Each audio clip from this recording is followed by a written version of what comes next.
Guys astronomy PDF का link description में है, आप वहां से डाउनलोड कर सकते हैं, या टेलीग्राम चैनल का लिंक भी डिस्क्रिप्शन में, वहां पे जाके आप डाउनलोड कर सकते हैं बिल्कुल आसानी से। Thank you so much.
भाई हम मोबाइल में आपको देखने जा रहे हैं तो हमको परचेज करने के लिए बोल रहा है ये, तो परचेज तो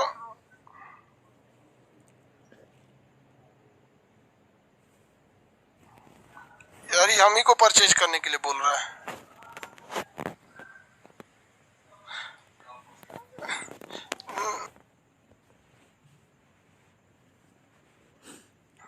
अलाउ कर दो तो हमको परचेज करने के लिए बोल रहा है। मोबाइल में देखेंगे कैसे। इससे पहले वाले क्लास में आपको बहुत सारी चीजें बताए थे। कोई भी तारा बनने से पहले गैसों का गोला होता है जो निहारिका के फॉर्म में होता है, उसके बाद वो बन जाता है तारा। तारा के अंदर जो न्यूक्लियन संलयन होता है जो हाइड्रोजन हीलियम में बदल जाता है, लेकिन ये स्टेज जो होता है वो प्लाज्मा का होता है। समझाया था ना यहाँ तक में। इसके बाद वो क्या होता है, लाल दानव बन जाता है, रेड जॉइंट। इसके बाद डिपेंड करता है, छोटा रहेगा तो श्वेत वामन, उसके बाद चमकना बंद कर देगा तो काला वामन, बड़ा हो जाएगा तो अभिनव तारा। अभिनव तारा के बाद कई चीजें हो सकते हैं, वो न्यूट्रॉन हो सकता है, वो पल्सर या हो सकता है क्वेसर हो सकता है, ब्लैक होल हो सकता है। सबसे ज्यादा घनत्व जो होता है पल्सर या ब्लैक होल का होता है। क्वेसर और पल्सर बहुत तेज घूमते हैं, न्यूट्रॉन तारे पे कोई चार्ज नहीं होता। अभिनव तारा विस्फोटक होता है। श्वेत वामन को जीवाश्म तारा कहते हैं, इसमें आकार बढ़ जाता है। यहाँ तक समझा दिए थे, कल समझा दिए थे आप लोग को ना, आज आगे थोड़ा समझाएंगे। अभी जो शुरुआत का एक हफ्ता आराम आराम से चलेंगे लोग, उसके बाद थोड़ा सा समझते चलिए, आपको क्वेश्चन नहीं छूटेगा। तारे में कोई भी तारा जो होता है किस स्टेज में होता है, प्लाज्मा स्टेज में होता है। किस स्टेज में होता है, प्लाज्मा स्टेज में होता है। हो गया, सब लोग को आ गए ना भाई, किसी को कोई दिक्कत नहीं है। आप लोग का एक बार देख लेते हैं।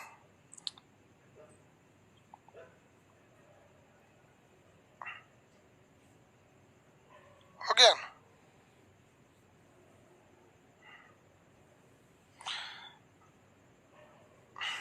अरे अभी भी है, देखो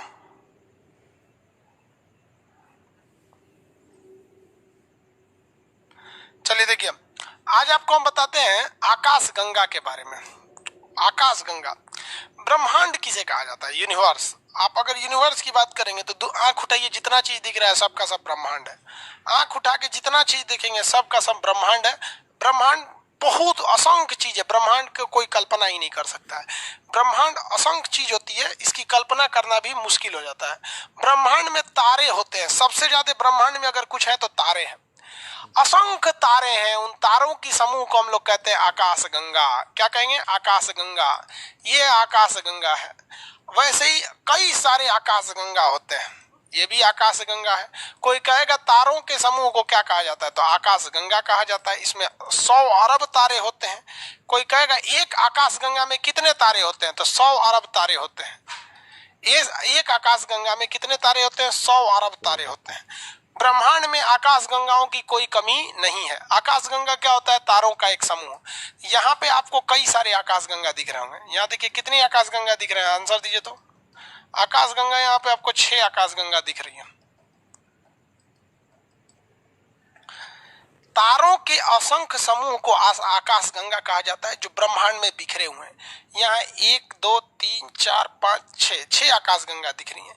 अगर आप ब्रह्मांड की बात करेंगे तो ब्रह्मांड में आकाश गंगा की कोई कमी नहीं है। ये आकाश गंगा की संख्या 100 अरब है। कितने है भैया, 100 अरब है। अभी आपको कितनी आकाश गंगाएं दिख रही हैं, कितनी दिख रही है इस आकाश गंगा में? ये आकाश गंगा अभी आपको दिख रही है केवल 6, जबकि कितनी आकाश गंगा है, 100। और हर एक आकाश गंगा में अगर तारे की बात करिएगा तो 100 अरब तारे हैं। ससुरा कहीं का 100 अरब आकाश गंगा है। हर आकाश गंगा में कितने तारे हैं, सब 100 अरब तारे हैं, 100 अरब तारे।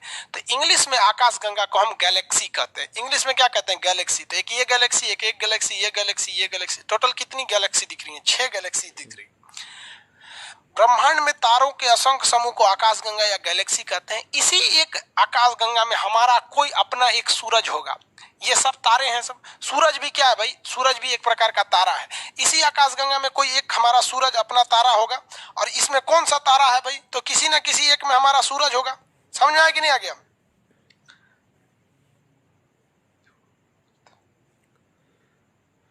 सर इंग्लिश बोल दीजिए। तो अभी गैलेक्सी क्या चाइनीज भाषा है? 2 ब्लैक होल में टक्कर हो जाएगा तो क्या होगा, दोनों ब्लास्ट कर जाएंगे सब।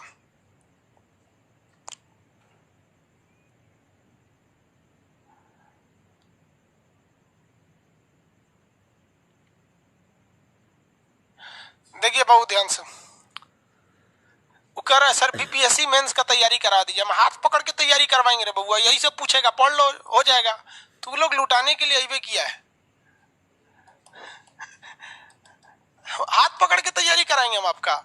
ये सारी की सारी चीजें क्या है, गैलेक्सी है। इसमें किसी एक गैलेक्सी में हमारा अपना सूर्य होगा। कोई एक ऐसी गैलेक्सी होगी जिसमें हमारा अपना सूर्य होगा। मान लीजिए कि हमारा सूर्य इस गैलेक्सी में है, तो ये हमारा सूर्य है भाई। हमारा ये वाली गैलेक्सी सूर्य है, इसमें हम रेड कलर का कर दिए, ये हमारा सूर्य है। छोटा सा है, हम बड़ा कर दिए ताकि आपको दिखाई दे। ये सूर्य है हमारी एक गैलेक्सी में। तो आप बताइए ये जितनी गैलेक्सी हैं, 1 2 3 4 5 6, इन 6 गैलेक्सी में हमारे लिए सबसे इंपॉर्टेंट गैलेक्सी कौन है? हमारे लिए सबसे इंपॉर्टेंट गैलेक्सी कौन हो जाएगा? आंसर देंगे तो इन 6 गैलेक्सी में हमारे लिए सबसे इंपॉर्टेंट गैलेक्सी कौन होगा? नूपुर पांडे 1.4 यूनिट क्या होता है? बेवकूफ कल समझाए थे, चंद्रशेखर सीमा होता है। 3 नंबर महत्वपूर्ण है। देखो बाबू आप लोग को एक बात बताते हैं, आप कोई क्वेश्चन पढ़ने से पहले एक बार याद रखिएगा प्रीवियस क्लास किए रहना चाहिए, वरना डायरेक्ट आके मत पूछा कीजिए बेवकूफ की तरह। हम मुंह में से नहीं है कि पहला दूसरा क्लास है तो आपको बाबू भैया कह के समझाएंगे, पीट पाट देंगे हम। ऑफलाइन रहते तो छूट देते हम। मेरे लिए जरूरी, हम आपको मेहनत से पढ़ाते हैं, आप भी मेहनत करके पढ़िए। कल का क्लास किए नहीं और आज जाके कर रहे सर 1.44 यूनिट क्या है। कोई गधा है जिसको ये समझ में नहीं आया हो, जो कल का क्लास किया और उसे ये नहीं पता 1.44 क्या है। अरे ज्योग्राफी में 1.44 सीधे मारिए चंद्रशेखर सीमा, ऑप्शन बी पर लिखा रहता है। 3 नंबर जरूरी है। क्यों जरूरी है भाई? 3 नंबर इसलिए जरूरी है क्योंकि हम उसी में रहते हैं, हम इसी में रहते हैं 3 नंबर। अब एक बात बताइए, ये सिद्धांत है दुनिया का कि जो हमारे लिए जरूरी है हम उसका अलग नाम रखते हैं। जैसे दूसरे के घर को हम हाउस कहते हैं, लेकिन जिस घर में हम रहते हैं उसे हम होम कहते हैं। समझ आए कि नहीं? दूसरे के घर को हाउस कहते हैं, your house, this house, that house, but हम अपने घर को कभी हाउस नहीं कहते हैं, हम होम कहते हैं। तो जो हमारा रहता है हम उसे अलग नाम से बुलाते हैं। ये जरूरी है कि मानते हैं कि ये सब के सब क्या है सर, गैलेक्सी है सब। ये सब के सब क्या है सर, गैलेक्सी। हिंदी में क्या कहेंगे, आकाश गंगा है सर। 100 अरब आकाश गंगा है, गिन नहीं सकते हैं 100 अरब इतनी होती है, लेकिन उन 100 अरब आकाश गंगाओं में एक ऐसी आकाश गंगा है जिसमें हमारा अपना सूर्य है, इसलिए हम सूर्य के चारों ओर चक्कर लगाते हैं। तो अगर कहा जाएगा कि हम कहाँ हैं तो हम इसी 3 नंबर वाली आकाशगंगा में रहते हैं, इसलिए इस आकाशगंगा का नाम मंदाकिनी रख दिया गया। क्या नाम रखा गया? मंदाकिनी। इस 3 नंबर को क्या कहते हैं? मंदाकिनी। मंदाकिनी। हम बताइए हमारी आकाशगंगा का नाम क्या है? मंदाकिनी नाम है। क्या है? मंदाकिनी। सीबीएसई वाला इसको मंदाकिनी नहीं कहता है, मिल्की वे कहता है। क्या कहेगा? मिल्की वे। मिल्की वे। तो हम किस आकाशगंगा में रहते हैं? हमारी आकाशगंगा का नाम मंदाकिनी है। क्वेश्चन पूछेगा क्या हमारी मंदाकिनी आकाशगंगा है? क्या दिक्कत है? नहीं समझ में आया? हमारी भैया बतिया तो बराबर है, ये आकाशगंगा का नाम अलग है बस ना। हम कौन सी आकाशगंगा में रहते हैं? मंदाकिनी नामक आकाशगंगा में रहते हैं। इसका मतलब हमारी मंदाकिनी आकाशगंगा है, लेकिन सभी की सभी आकाशगंगा मंदाकिनी नहीं है। सभी की सभी मंदाकिनी आकाशगंगा नहीं है। समझ में आ गया कि नहीं आ गया? किसी को कोई दिक्कत है? आगे बढ़ जाओ। किसी को दिक्कत नहीं ना? तो हम किस में रहते हैं? मंदाकिनी नामक आकाशगंगा। मंदाकिनी को इंग्लिश वाले मिल्की वे कहता है। अब हिंदी मीडियम वाला को खखोरने की आदत है। मिल्क मतलब होता है दूध, तो इसका नाम रख दिया गया दुग्ध मेखला। मेखला सोचो एकरे हिंदी कर दिया दुग्ध मेखला। भाई एगो हिंदी तो पहले ही था, फिर एगो हिंदी कर दिया, इसलिए हिंदी मीडियम वाला चौपट हो जाता है। 8 गो तो नाम रखता है सब। पैर, गोड़, ठेहुना। इंग्लिश मीडियम वाला एक बार बोलेगा लेग, काम खत्म, उसका हो गया। हिंदी वाला दो को नाम रखता है। मस्तिष्क, दिमाग। इंग्लिश वाला आएगा कहेगा एक गो बस ब्रेन।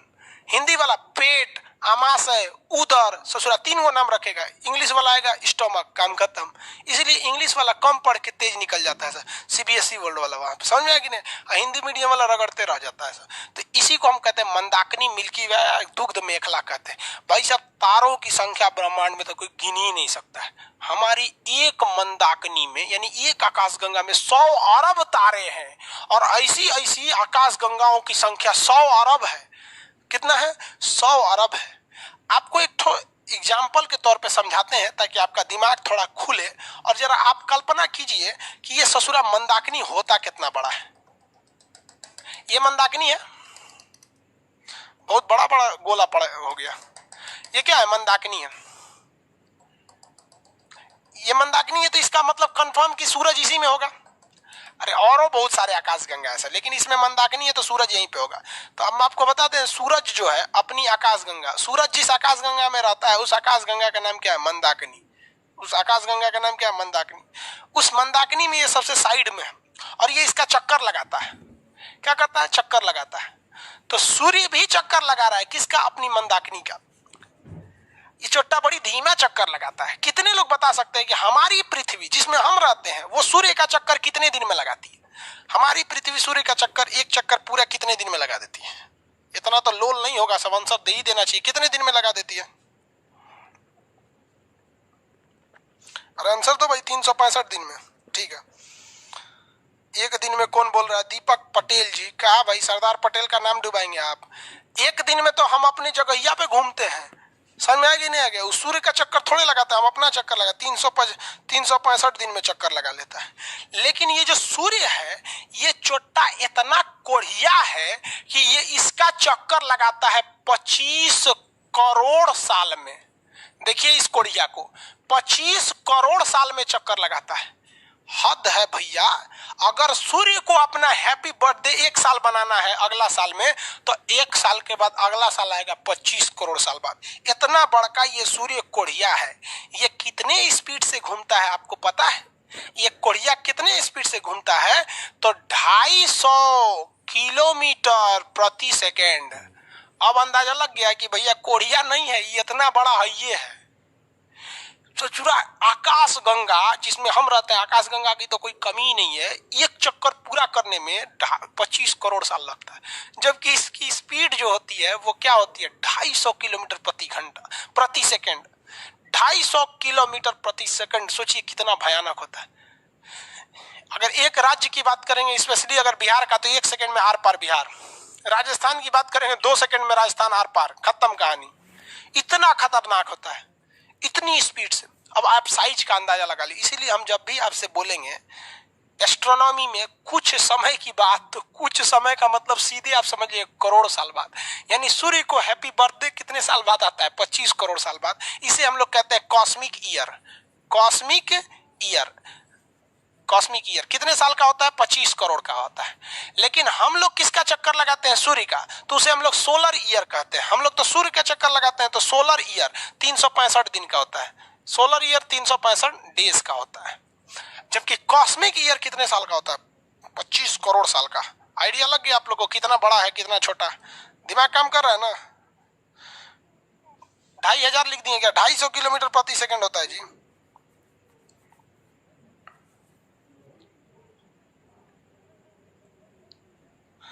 सेब बताएंगे बाबू अभी गैलेक्सी का।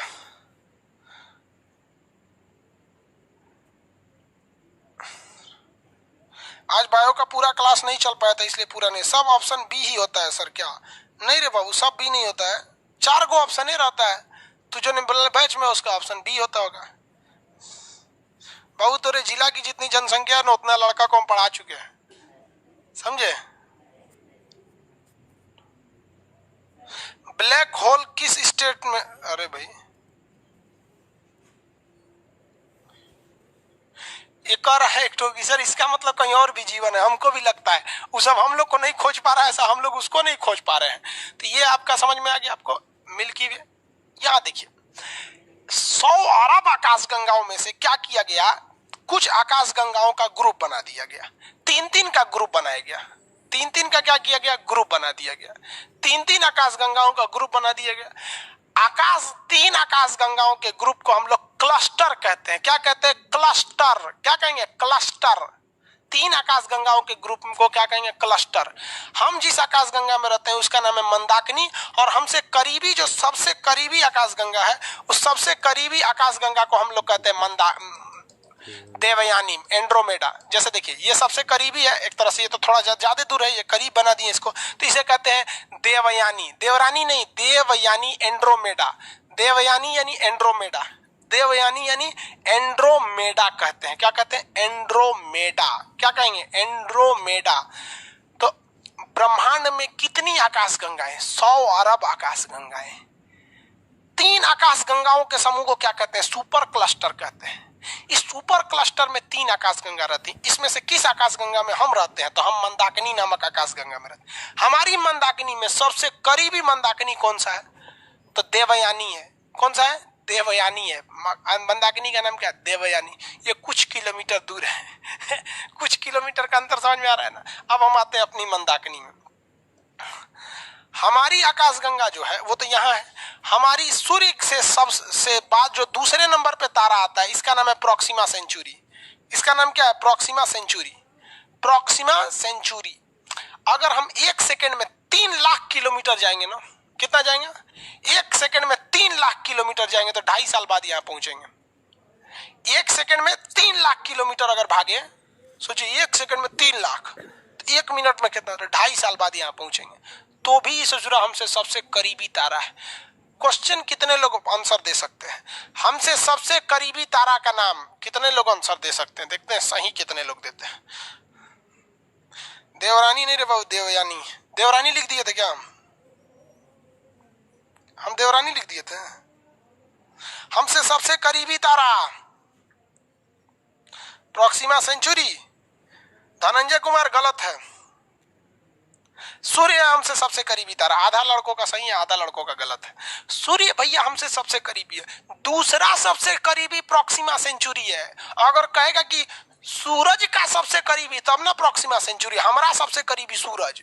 नहीं समझता है इस विषय। आंसर मार के आएगा तो कहेगा 100 को मैं 80 को सही मारे हैं 80 को सही मारे। हमसे सबसे करीबी तारा सूर्य। सूर्य का सबसे करीबी प्रॉक्सिमा सेंचुरी।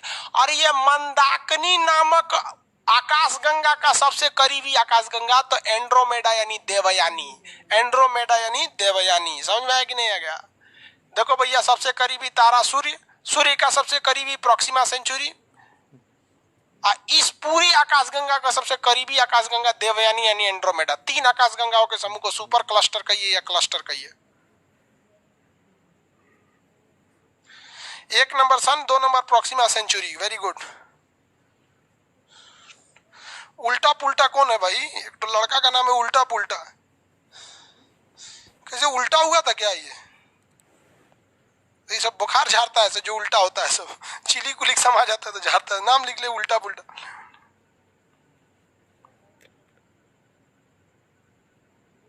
आगे बढ़े,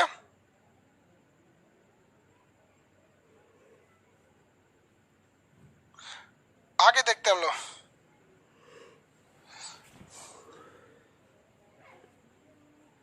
सर आपके क्लास मेन से कैसे उपयोगी होगी बताइए। ये हो गया ना, अब आओ यहाँ पर, ये हमारी आकाश गंगा हो गई। दूसरी आकाश गंगा हम बनाते हैं, थोड़ा बड़ा बनाते हैं। ये हमारी अपनी मंदाकिनी है, हम तो आपको समझने के लिए बता दे रहे हैं, थोड़ा बड़ा बना रहे हैं क्योंकि अब इसमें हमको तारामंडल वगैरह सब बनाना है। ये मंदाकिनी है, ये हमारी क्या है भैया, मंदाकिनी। इस मंदाकिनी में हमारा कौन होगा, सूर्य होगा। मंदाकिनी में हमारा आकाश गंगा है। हमारा जो आकाश गंगा है ना, सर्पिलाकार है, सर्पिलाकार। सर्पिलाकार को अंग्रेजी में क्या कहते हैं, स्पाइरल। स्पाइरल है। स्पाइरल का मतलब क्या होता है भाई साहब, स्पाइरल का मतलब आप थोड़ा समझिए कि अगर हम आपको एक कोई एरिया दे देते हैं, ये एरिया, और इस एरिया में हम कहते हैं कि 100 ताराओं को सजाइए, तो 100 तारा कैसे सज पाएगा भैया। मान के चलिए कि एक एरिया दे दिया हम, इस एरिया में हमको 100 ताराओं को रखना है, तो 100 तारा कैसे, 1 2 3 4 5 6 7 8 9 10 11 12 13 14 15 16 17 18 19 20 50 में भर जाएगा।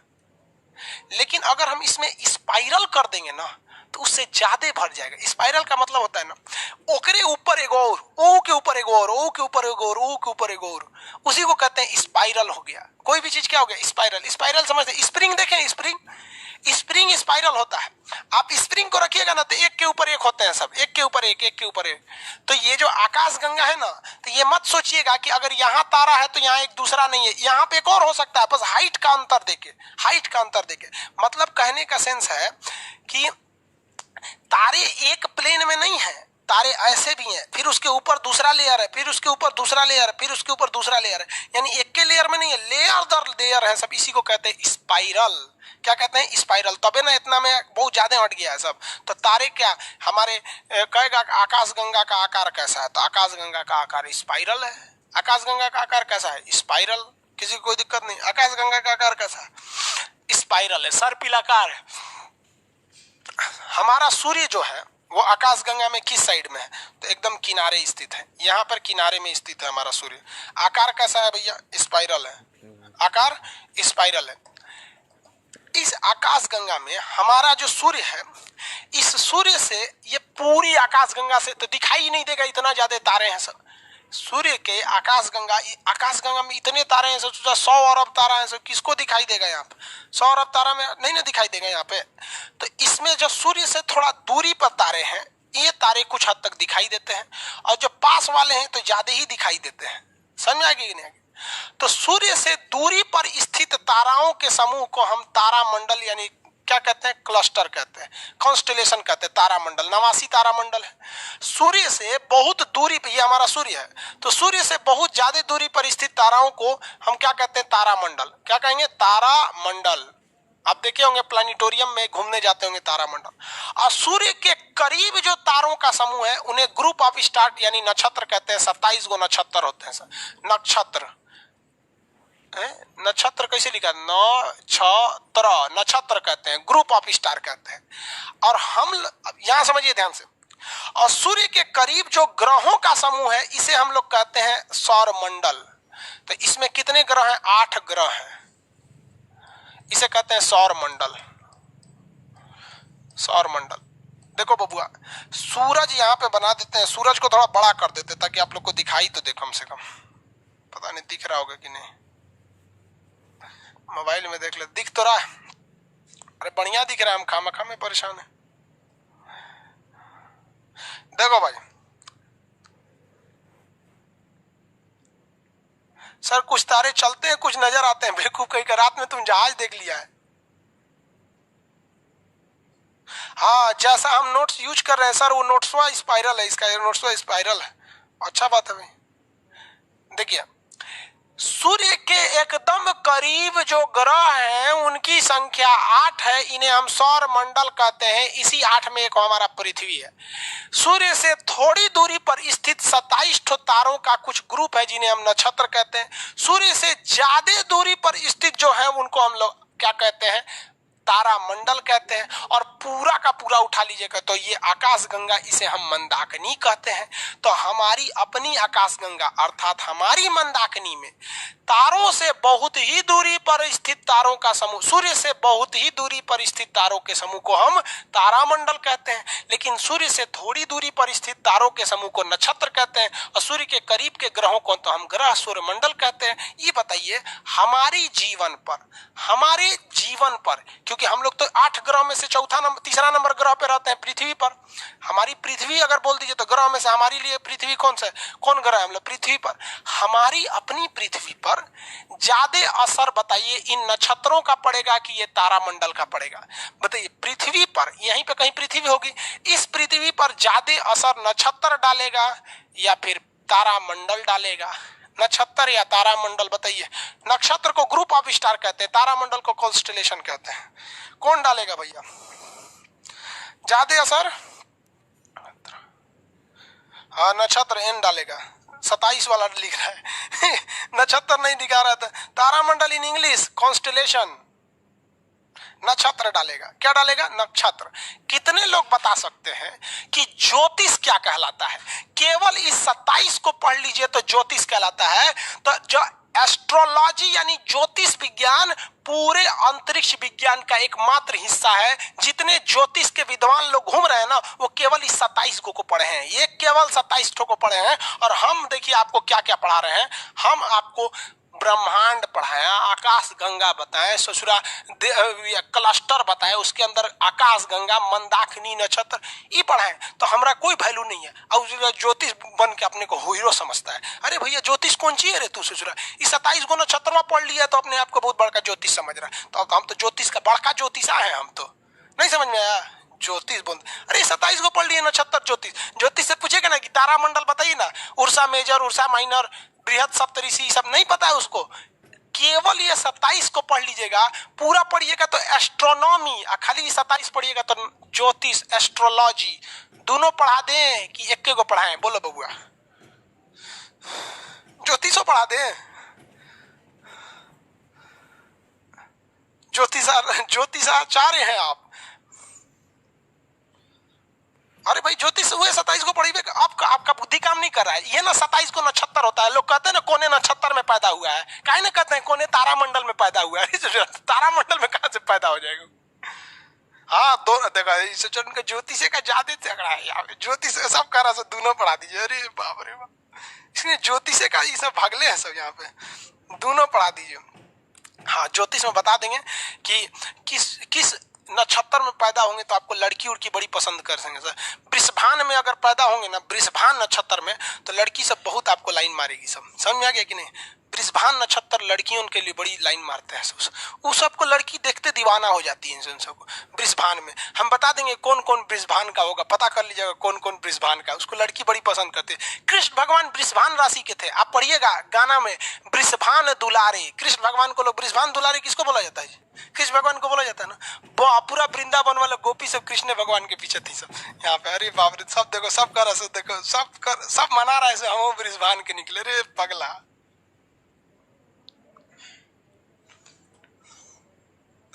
वो कह रहा है अभिषेक कुमार सर बीपीएससी नहीं निकला तो ज्योतिष बन जाएंगे लोग। अच्छा हाल है भाई, अभी से ये बैकअप से लेके चल रहा है। चलिए देखो भाई, आगे देखते हैं हम लोग। सब ऐसे पगला देगा सब। 27 तो नक्षत्र होता है। पहले ग्रहों की संख्या कितनी थी? कितने लोग बता सकते हैं? पहले ग्रहों की संख्या थी 9। आपको हम नक्षत्र का बताते हैं। नक्षत्र ज्योतिष में बहुत पहले से, जब कृष्ण भगवान उत्तर प्रदेश का मथुरा छोड़कर गुजरात के द्वारका चले गए थे तो गोपियां परेशान हो गई थी सब। और गोपियों ने कहा था कि नखद वेद ग्रह जोड़कर अधिकर अवसो बनत उसे खाए। मतलब जितने नक्षत्र हैं उसे जोड़ दीजिए। तो नक्षत्र कितने भैया? 27। उन्होंने क्या कहा था? नखद वेद ग्रह जोड़कर। नक्षत्र कितने हैं? 27। वेद कितने हैं? 4, ऋग्वेद, सामवेद, यजुर्वेद, अथर्ववेद। 4। नखद वेद ग्रह, ग्रह कितने हैं? तो उस समय ग्रहों की संख्या 9 थी भैया। आज ना 2006 में 8 हो गए सब। तो नखद मतलब नक्षत्र, वेद ग्रह ही जोड़िए तो सब जोड़िए तो कितना हो गया? 40 हो गया।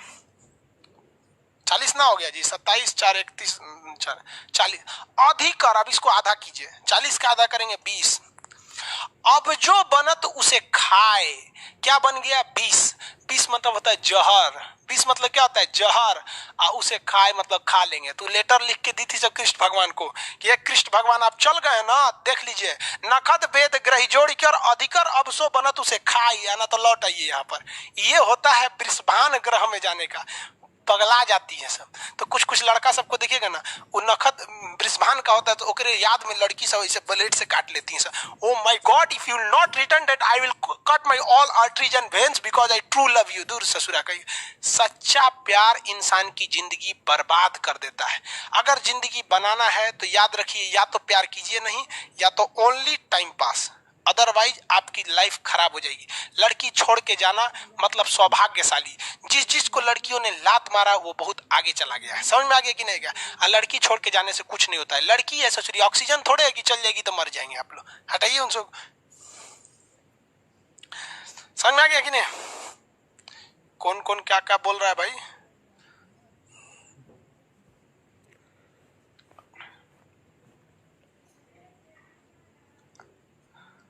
चलो भैया, इतना समझ में आ गया। इतना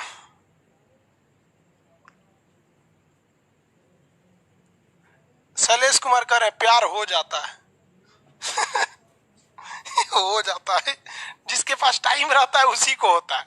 जिसको टाइम नहीं है उसके पास फुर्सतें नहीं है, प्यार हो जाता है। बचपना है ये। इतना तो समझ में आ गया आप लोग को? किसी को कोई दिक्कत नहीं है? सूर्य प्रोक्सिमा सेंचुरी वगैरह में हम लोग किसमें रहते हैं? मंदाकिनी, देवयानी इत्यादि में रहते हैं लोग। तो ये आकाशगंगा। तो हम आपको क्या बताए थे? तारा कैसे बनता है, फिर तारों के समूह हो जाते हैं, फिर कैसे कैसे हो जाता है, फिर बिग बैंग थ्योरी वगैरह, ये सारी चीजें आते रहते हैं आपको। ये सब के बारे में आपको पढ़ना है, A to Z। आगे बताएं आपको तारामंडल वगैरह, आकाशगंगा के बारे में सब बताएं। ब्रह्मांड क्या चीज हो जाएगा भाई? तो नक्षत्र वगैरह तो होते हैं सब भाई। ज्योतिष किस पर स्थित है? तारामंडल पे कि नक्षत्र पे? ज्योतिष किस पर स्थित है भाई? ज्योतिष तारामंडल पे नहीं है, नक्षत्र पर स्थित है। क्या देखो भाई, ये पूरा का पूरा जो बोर्ड देख रहे हैं ना, ये पूरा का पूरा क्या है? ब्रह्मांड है। इस ब्रह्मांड में क्या आते हैं? सब आकाश गंगा आते हैं। ब्रह्मांड के अंदर पहले तो क्लस्टर आएंगे सर, खैर क्लस्टर की कोई दिक्कत नहीं, आकाश गंगा। उस आकाश गंगा में तारामंडल आएंगे सर, यहां हम बना देते हैं। देखो भाई, अगर हम आपको सिलोइज में पढ़ाएंगे ना, हम पढ़ाएंगे नहीं लेकिन सिलोइज में क्या होता है कि वेन डायग्राम की तरह बनाया जाता है उसमें। तो इसमें सबसे पहले क्या आएगा? ब्रह्मांड। सबसे बड़ा चीज क्या होता है? ब्रह्मांड। इस ब्रह्मांड के अंदर अगर आप देखिएगा तो इस ब्रह्मांड के अंदर क्या आएंगे सब? असंख्य आकाश गंगा आएंगे सब। आकाश गंगा, आकाश गंगाओं की संख्या बहुत ज्यादा है, असंख्य आकाश गंगा आएंगे। उस आकाश गंगा के अंदर जाएंगे तो तारामंडल आएगा, तारामंडल। इस तारामंडल के अंदर आएंगे तो नक्षत्र आएगा। क्या आएगा? नक्षत्र आएगा। इस नक्षत्र के अंदर आएंगे तो सौर मंडल आएगा, सौर मंडल आएगा। सौर मंडल के केंद्र में कौन आएगा? सूर्य आएगा। कौन आएगा? सन आएगा। सूर्य के चारों ओर क्या आएगा? सौर मंडल आ जाता है। ये इतनी चीजें होती हैं सर, इसको ध्यान में रख के पढ़ना है आपको। हमारी आकाशगंगा का नाम है मंदाकिनी। हमारी आकाशगंगा का नाम क्या है? मंदाकिनी। अब इतना तो समझ में आ गया आप लोगों को? समझे सब कि नहीं?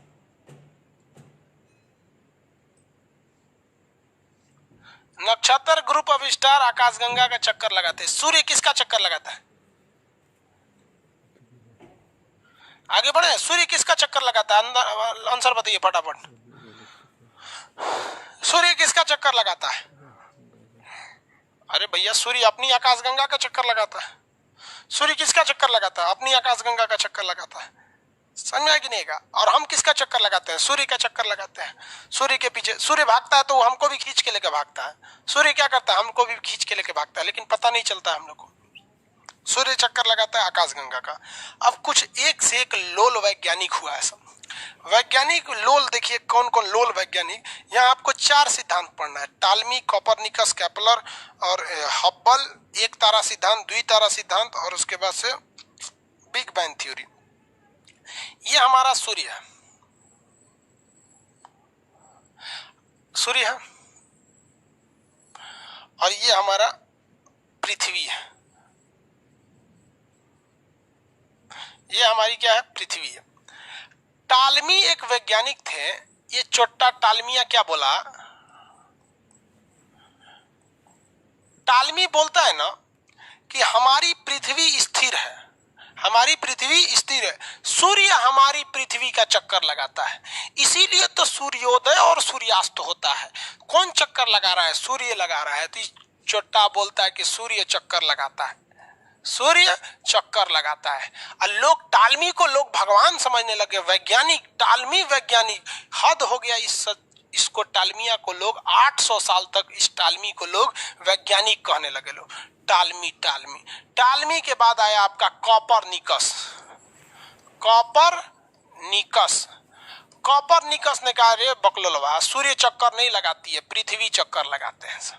कौन चक्कर लगा रहा है, पृथ्वी चक्कर लगाता है। कौन चक्कर लगाता है, पृथ्वी। तो पहली बार किसने बोला था, कोपरनिकस। उसके बाद आया केपलर। केपलर ने कहा कि पृथ्वी जो चक्कर लगाती है वो गोला पे चक्कर नहीं लगाती है, अंडाकार रास्ता पे चक्कर लगाती है, तो ये गोला पे चक्कर नहीं लगाती है। तो कोपरनिकसवा बोला था गोल गोल चक्कर लगाती है, कहा कि ना ना गोल गोल नहीं लगाती है, ये इलिप्टिकल लगाती है। इलिप्ट मतलब होता है दीर्घवृत्त। कैसा चक्कर लगाती है, दीर्घवृत्त पर चक्कर लगाती है। कैसा चक्कर लगाती है, दीर्घवृत्त पर आता है। आए गैलीलियो, गैलीलियो, गैलीलियो ने दूरदर्शी बनाकर इसे क्या कर दिया, प्रूफ कर दिया कि देख भैया ये सब सही बोल रहा है, सब सिवाय टालमिया का। तो सबसे बड़का लोल कौन था, टालमी था। बताओ, पगला बोलता है कि पृथ्वी, इसीलिए तो सूर्यास्त और सूर्योदय होता है। चक्कर कौन लगाता है, पृथ्वी किसका चक्कर लगाती है, सूर्य का चक्कर लगाती है सब। कोपरनिकस, एक तो लड़का को एक टीचर बता दिए थे ना कि कोपरनिकस का ग्रीक नाम केपलर है, दोनों एक का नाम है। अरे भाई दोनों अलग अलग थे, एक ही नाम दोनों नहीं है। समझ में आ गया आप लोग को। अब इसके बाद आए थे हब्बल। हब्बल, हब्बल ने जो दूरदर्शी बनाया, ये अंतरिक्ष में भेज दिया दूरदर्शी को, अंतरिक्ष दूरदर्शी, दूरबीन। ये दूरबीन जो बनाया इन्होंने पूरी की पूरी दूरबीन में अंतरिक्ष में भेज दिया। गैलीलियो जो बनाया ये पृथ्वी पे बैठ के अंतरिक्ष को देख रहा था। हब्बल क्या किया, अंतरिक्ष में दूरबीनवा भेज के उससे सिग्नल मंगाने लगा।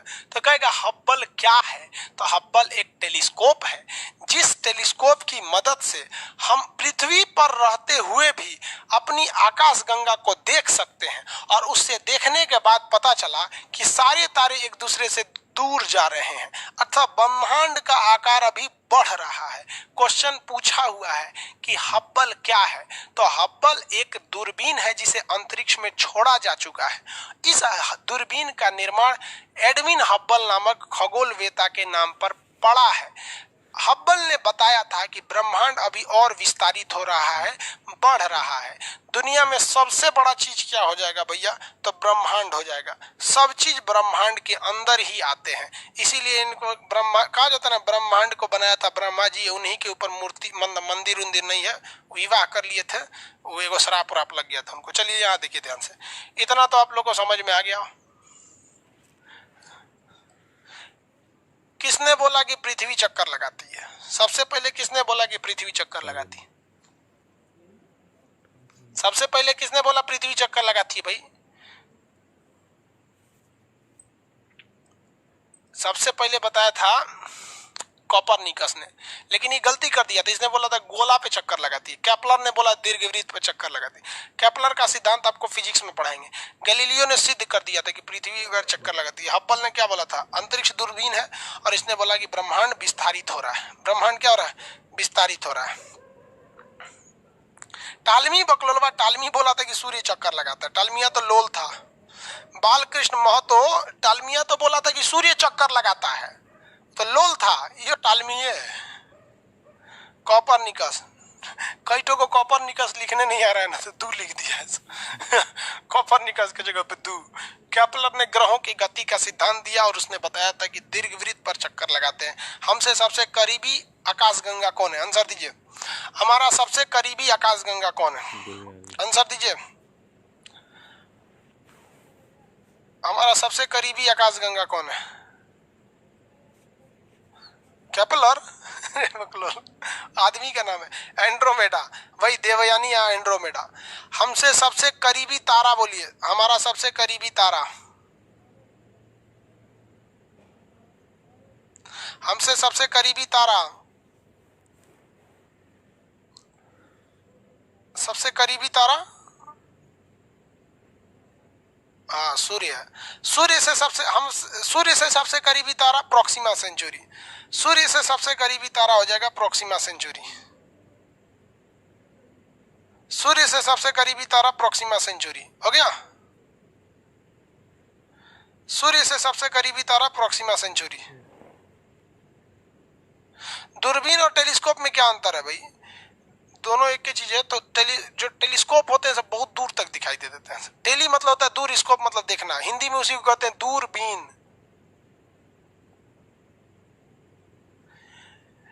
नक्षत्र में कितने तारा समूह होते हैं? नक्षत्र की टोटल संख्या बताएंगे। नक्षत्र की टोटल संख्या, नक्षत्र की टोटल संख्या, नक्षत्र की टोटल संख्या 27। तारामंडल की संख्या 89, 89 तारामंडल है। तारामंडल की संख्या 89 है।